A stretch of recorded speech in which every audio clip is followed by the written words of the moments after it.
வணக்கம். Nifty, bank Nifty இன்னைக்கு நெகட்டிவாக க்ளோஸ் ஆயிருக்கு. தொடர்ந்து 2வது நாளாக பேரிஷ் கேண்டில்.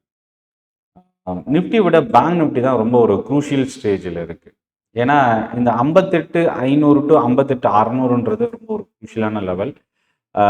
அந்த லெவல் கடந்த கிட்டத்தட்ட ஒரு 3 to 4 வீக்ஸோட லோ. இந்த லோக்கு கீழே பேங்க் நிஃப்டி க்ளோஸ் ஆகக்கூடாது. அப்படி க்ளோஸ் ஆச்சுன்னா ட்ரெண்ட் இன்னும் வீக்னஸ் அதிகமாகும். இன்கேஸ் பேங்க் நிஃப்டி அப்படி க்ளோஸ் ஆனால் நிஃப்டியில் அதோட ரிஃப்ளெக்ஷன் கொஞ்சம் அதிகமாக இருக்க வாய்ப்பு இருக்குது. நிஃப்டி இன்னைக்கு 41 பாயிண்ட் டவுனில் இருக்குது. பாசிட்டிவ் ஓப்பனிங் இருந்தது, சர்வைவ் ஆகலை. பட் தொடர்ந்து கண்டினியூஸாக ஒரு 80 to 100 பாயிண்ட்ஸ் வரைக்கும் நிஃப்டி இறங்குச்சு. இறங்கி ரெக்கவர் ஆகி நியூட்ரல் கிட்ட வந்தாலும் பட் சர்வைவ் ஆகலை. 40 பாயிண்ட் டவுனில் ஒரு பேரிஷ் கேண்டலோட டே சார்ட்டில் க்ளோஸ் ஆகிருக்கு. நிஃப்டி அண்ட் பேங்க் நிஃப்டி பெரிய அளவுக்கு நெகட்டிவ் இல்லை, 0.1 to 0.2% தான் டவுன். ஆனால் எல்லா ப்ராட் மார்க்கெட் இண்டெக்ஸுமே இன்னைக்கு வீக்காக தான் க்ளோஸ் ஆகிருக்கு. செக்டார் பக்கம் வரும்போது இன்னைக்கு செக்டாரில் பார்த்தீங்கன்னா பிஎஸ்யூ பேங்க்ஸ் இன்னைக்கு லீட் பண்ணியிருக்கு. ஐடி செக்டார் தொடர்ந்து வீக்காக இருந்த ஐடி செக்டார் இன்னைக்கு ஒரு ஸ்மால் பவுன்ஸ் பேக், பட் பெரிய அளவுக்கு இன்க்ரீஸ் ஆகலைனாலும் 0.2 0.3% இன்னைக்கு வந்து பாசிட்டிவாக இருந்தது. நேற்று நியூட்ரலில் க்ளோஸ் ஆன ஆட்டோ செக்டார் இன்னைக்கும் பார்த்தீங்கன்னா கிட்டத்தட்ட ஒரு ஸ்லைட் நெகட்டிவ் தான். ஸோ ஐடி, பிஎஸ்யூ பேங்க்ஸ் இன்னைக்கு சஸ்டெயின் ஆயிருக்கு. மீடியா இண்டெக்ஸ் தான் இன்னைக்கு டாப் லூசராக செக்டார் வைஸில் வந்து இன்னைக்கு க்ளோஸ் ஆயிருக்கு. மீடியாவில் இன்னைக்கு செல்லிங் ப்ரெஷர் கொஞ்சம் அதிகமாக இருந்தது அப்படின்னு கூட சொல்லலாம். ரெண்டாவது இன்னைக்கு ரியல்டி இண்டெக்ஸ் 0.8%. மீடியாவுக்கு அடுத்தபடியாக ரியல்டி இண்டெக்ஸு. மீடியாவில் பார்த்தீங்கன்னா இன்னைக்கு எல்லா ஸ்டாக்குமே இறங்கியிருக்கு. சரிகம, நசாரா, சன் டிவி, இந்த ஸ்டாக்ஸ்லாம் பெரிய அளவுக்கு ஒரு வீக்னஸ் இருந்தது. அதே போல் இன்னொரு பக்கம் ரியல்டி ஸ்டாக்ஸ் வந்து தொடர்ந்து ஸ்ட்ரகிள் ஆகிட்டு இருக்கிற ஒரு செக்டார். ஏன்னா கடந்த ஒரு 2 வீக்ஸாகவே பெரிய அளவுக்கு இம்ப்ரூவ்மெண்ட் இல்லை அப்படின்னு சொல்லலாம். இன்னைக்கு பார்த்தீங்கன்னா ஆனந்த்ராஜ், பிரஸ்டீஜ், டிஎல்எஃப் இந்த ஸ்டாக்ஸ்லாம் இன்னைக்கு செல்லிங் ப்ரெஷர் கொஞ்சம் அதிகமாக இருந்தது. ஸோ அதுக்கு முன்னாடி என்னென்ன நியூஸ் இம்பாக்ட் இன்னைக்கு இருந்தது அப்படின்றத பார்க்கலாம். ஸோ ஃபர்ஸ்ட் விஷயம், இன்னைக்கு புதன்கிழமை டொனால்ட் ட்ரம்ப்போட ப்ரெஸ் மீட் இருக்கு. முக்கியமான அனௌன்ஸ்மெண்ட் வர்றதுக்கு சான்சஸ் இருக்கு. நாளைக்கு வியாழக்கிழமை அமெரிக்காவில் சிபிஐ டேட்டா. வெள்ளிக்கிழமை பேங்க் ஆஃப் ஜப்பானோட இன்ட்ரெஸ்ட் ரேட் டெசிஷன். இது ரொம்ப இம்பார்ட்டன்ட். குளோபல் இன்வெஸ்டார் எதிர்பார்க்கக்கூடிய ஒரு முக்கியமான விஷயம். ஸோ ஏஷியன் மார்க்கெட்டில் பெரிய தாக்கத்தை ஏற்படுத்துறதுக்கு வாய்ப்பு இருக்கு. அடுத்தது ஐசிஐசிஐ புடென்ஷியல் ஏஎம்சியோட ஐபிஓ. கிட்டத்தட்ட 3 லட்சம் கோடி ரூபா அளவுக்கு சப்ஸ்கிரிப்ஷன்ஸ் வந்து பிட்டிங் வந்து ரிசீவ் பண்ணியிருக்கிறாங்க. 10,600 கோடி ரூபா ஐபிஓக்கு. நியர்லி 3 லட்சம் கோடி அப்படின்றது கிட்டத்தட்ட 30 மடங்குக்கு மேலே. ஸோ ஒரு 10,000 கோடி ரூபா ஐபிஓ 30 மடங்குன்றது எதிர்பார்த்ததோட ஒரு பெட்டரான ரெஸ்பான்ஸாக நம்ம பார்க்க முடியுது. இந்தியாவோட ரீட்டைல் ரியல்டி செக்டார் அடுத்த 3 வருஷத்தில் 3 பில்லியனுக்கு மேலே கிராஸ் ஆகும் யூஎஸ் டாலரில் அப்படின்னு அனராக் கொடுத்துருக்கிறது. ஃபோனிக்ஸ் லிமிடெடுக்கு இது ஒரு பாசிட்டிவான ஒரு விஷயமா பார்க்கலாம். அடுத்தது வேதாந்தா. வேதாந்தாவை பொறுத்த வரைக்கும் டிமர்ஜர் நியூஸு, புரோக்கரேஜஸ் வந்து ஒரு பாசிட்டிவ் அப்கிரேட் பண்ணியிருக்கிறாங்க. கோடெக் செக்யூரிட்டிஸ் 550 ரூபா ஏற்கனவே கொடுத்துருந்த டார்கெட் இப்போ 650 ரூபாவா ரைஸ் ஆயிருக்கு. இது ஒரு பாசிட்டிவாக பார்க்கலாம். அடுத்தது சில்வரோட ரெக்கார்ட் ஹை. இது ரொம்ப இம்பார்ட்டன்ட் ட்ரிகர். ஏன்னா சில்வர் வந்து $65 கிராஸ் பண்ணியிருக்கு இன்னைக்கு எம்சிஎக்ஸ் அது யூஎஸ் மார்க்கெட்டில். எம்சிஎக்ஸ்லையும் பார்த்தீங்கன்னா 2 lakhsக்கு மேலே கிராஸ் ஆகி இப்போ ட்ரேட் ஆகிட்டு இருக்கு ஒரு kilogram. So silver related stocks அப்படின்னு பார்க்கும்போது வேதாந்தாவை சொல்லலாம். இந்துஸ்தான் ஜிங்க் நேரடியாக இம்பாக்ட் இருக்கக்கூடிய ஒரு ஸ்டாக். இதை தாண்டி இன்க்ரீடுன்ற புரோக்கரேஜ் வந்து பார்த்தீங்கன்னா அவந்தி ஃபீடுக்கு புரோக்கரேஜ் ஆடுன்ற கேட்டகரி அசைன் பண்ணியிருக்கிறாங்க. அபெக்ஸ் ஃப்ரோசன் ஃபுட் ஆட் கொடுத்துருக்காங்க. கோஸ்டல் கார்பரேஷன் ஆட் கொடுத்துருக்காங்க. இந்த 3 ஸ்டாக்கை நம்ம நாளைக்கு வாட்ச் பண்ணலாம். ஆப்பிள் கம்பெனி சிஜி பவரோட அவங்களோட ஆப்பிள் சிப் மேனுஃபேக்சரிங்காக டிஸ்கஷனில் இருக்கிறதுக்கான ஒரு நியூஸு. சிஜி பவர் நாளைக்கு நம்ம வாட்ச் பண்ணலாம். க்ரூட் ஆயில் ப்ரைஸு கிட்டத்தட்ட $58-59 பிரெண்ட் க்ரூடு ஃபால் ஆகிருக்கிறது. IOC, Bharat Petroleum, Hindustan Petroleum இந்த ஸ்டாக்ஸ்லாம் நம்ம கவனிக்கலாம். $91 கிட்ட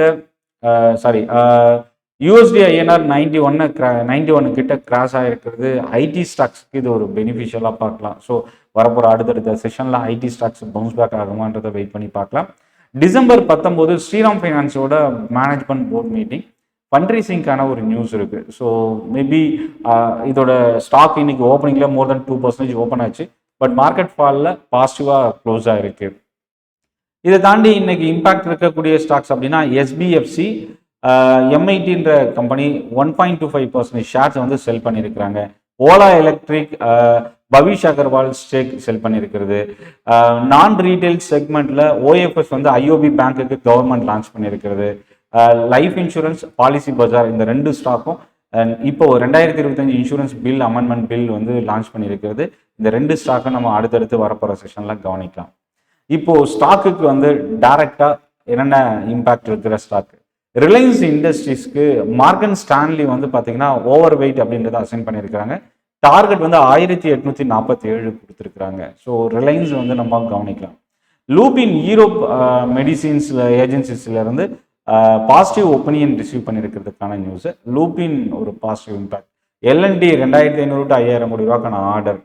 இந்துஸ்தான் ஜிங்க் வாட்ச் பண்ணலாம். சில்வர் தொடர்ந்து இன்க்ரீஸ் ஆக இந்துஸ்தான் ஜிங்க் அதோட இம்பாக்ட் இருக்க வாய்ப்பு இருக்கு. அக்விசிஷன் நியூஸ் கொடுத்தது சரிகமா ஃபாலோ ஆகிறதுக்கு ஒரு ரீசனாக இருந்தது. எம்ஜிஎல் அண்ட் ஐஜிஎல் ரொம்ப ஒரு ஸ்ட்ராங்கான வால்யூமோட இன்னைக்கு மோர் தென் 3 to 5% மேலே இன்ட்ராடேல ரைஸ் ஆச்சு. இன்னைக்கு அதிகமான வால்யூம் இன்க்ரீஸ் ஆயிருக்கு. ப்ரைஸ் இன்க்ரீஸ் பண்ணியிருக்கிறது. இந்த 3 மாசத்துல பார்த்தீங்கன்னா தொடர்ந்து கண்டினியூஸாக ப்ரைஸ் வந்து ரைஸ் ஆகிட்டு இருக்குது ஒரு ரீசனாக பார்க்கலாம். சுஸ்லான் எனர்ஜி ஆர்டர் ரிசீவ் பண்ணியிருக்கிறாங்க. அக்ஸோ நோபல் கிட்டத்தட்ட 5 லட்சம் ஷேர்ஸ் இன்னைக்கு 1638 கோடி ரூபா அளவுக்கு ஒரு லார்ஜ் பிளாக் டீல் ட்ரேட் ஆயிருக்கு. இந்த ஸ்டாக் இன்னைக்கு மோர் தென் 10% டவுன்ல தான் இன்னைக்கு ஓப்பன் ஆச்சு. இதை தாண்டி ஆர்டர் ரிசீவ் பண்ணியிருக்கிற பாசிட்டிவான ஸ்டாக்ஸ்னா அலுவாலியா, ஆரியன் ப்ரோ சொல்யூஷன் இதெல்லாமே வாட்ச் பண்ணலாம். ஸ்டோரேஜ் பிளான்ட் அமைக்கிறதுக்கான விக்ரம் சோலாரோட இன்வெஸ்ட்மெண்ட் ஸ்கீம், ஓக்லா இந்தியா, ஜேபி மார்கனோட ஓவர் வெயிட் இனிஷியேட் பண்ணியிருக்கிறாங்க. ஸோ இந்த ஸ்டாக்ஸ்லாம் இப்போ நம்ம வரப்போற அடுத்தடுத்த செஷனுக்கு நம்ம வாட்ச் பண்ணலாம். இப்போ எந்தெந்த செக்டர்ல என்னென்ன ஸ்டாக்ஸ் இன்னைக்கு நல்லா பெர்ஃபார்ம் பண்ணியிருக்கு. நிஃப்டி 50 ஸ்ரீராம் ஃபினான்ஸ் முதல் இடத்துல இருக்கு. December 19 ஃபண்ட்ரைசிங்கான news. எஸ்பிஐக்கு இன்னைக்கு பாசிட்டிவான நியூஸ் ஆல்ரெடி நான் காலையில் டெலகிராம் குரூப்லையும் ஷேர் பண்ணியிருந்தேன். மெட்டல் ஸ்டாக்ல இண்டால்கோ பவுன்ஸ் பேக் ஆயிருக்கு. நான் டெலகிராம் குரூப்ல இண்டால்கோ பற்றி ஷேர் பண்ணியிருந்தேன். மேபி நீங்கள் டெலகிராமில் இல்லை அப்படின்னா லிங்க் டிஸ்கிரிப்ஷனில் இருக்கு, நீங்கள் யூஸ் பண்ணிக்கங்க. அதே போல் வர ஞாயிற்றுக்கிழமை காலையில் 21 டிசம்பர் தாம்பரம் சாலையூரில் டைரக்ட் ட்ரைனிங் செஷன் இருக்கு. ஆப்ஷன் ட்ரேடிங் பற்றின ட்ரைனிங் செஷன். அதோட ஒரு 3 ஸ்ட்ராட்டஜி ஆப்ஷன் ட்ரேட் செய்யறதுக்கு நான் உங்களோட ஷேர் பண்ண போகிறேன். அந்த செஷனுக்கான லிங்க் டிஸ்கிரிப்ஷனில் இருக்குது. 50 சீட்ஸ் தான் அவைலபிள். ஸோ அதனால் குயிக்காக ரெஜிஸ்டர் பண்ணிக்கங்க. ஆக்சிஸ் பேங்க் இன்னைக்கு ரெக்கவர் ஆயிருக்கு. டிசிஎஸ் ரெக்கவர் ஆயிருக்கு அரௌண்ட் 0.5%. இன்னைக்கு மேக்ஸ் ஹெல்த்கேர் தான் நிஃப்டியில் டாப் லூசராக முடிஞ்சிருக்கு. Apollo hospital, Max Healthcare hospital ஸ்டாக்ஸ்ல இன்னைக்கு வீக்னஸ் இருந்தது. நிஃப்டி நெக்ஸ்ட் 50ல 36 ஸ்டாக் இன்னைக்கு நெகட்டிவாக இருந்தது. கனரா பேங்க் மட்டும்தான் இன்னைக்கு டாப் கெய்னராக மோர் தென் 2%. Adani group stocks, defence stocks இதெல்லாமே இன்னைக்கு நெக்ஸ்ட் 50 இண்டெக்ஸ்ல அதிகமாக ஃபால் ஆன ஸ்டாக்ஸ். அதே போல எஸ்பிஐ, பிஎன்பி, கனரா பேங்க் இந்த 3 ஸ்டாக் தான் பேங்க் நிஃப்டில லீட் பண்ணியிருக்கு. IndusInd bank, ICICI, HDFC, Kotak அதாவது ஹெவி வெயிட்டேஜ் ஸ்டாக்கு இதெல்லாமே வந்து இன்னைக்கு பெரிய அளவுக்கு வீக்காக இருந்தது. பிஎஸ்யூ பேங்க்ஸ் இன்னைக்கு 1% மேலே இன்க்ரீஸ் ஆனாலும் கை கொடுக்காம போனது ஒரு காரணமாக பார்க்கலாம். அடுத்தது ஸ்மால் கேப்.